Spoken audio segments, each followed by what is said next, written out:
YouTubers. I'm doing some curry chicken this morning. The Jamaican Auntie Claire. You know my channel, Auntie Claire Jamaican cooking channel. This is the way I cook my curry chicken.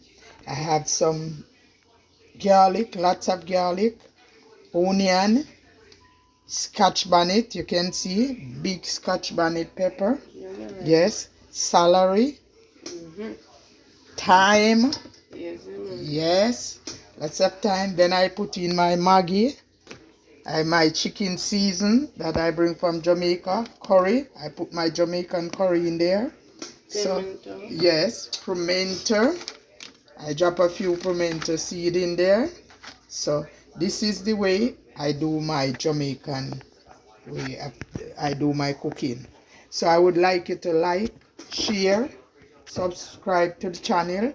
Don't forget to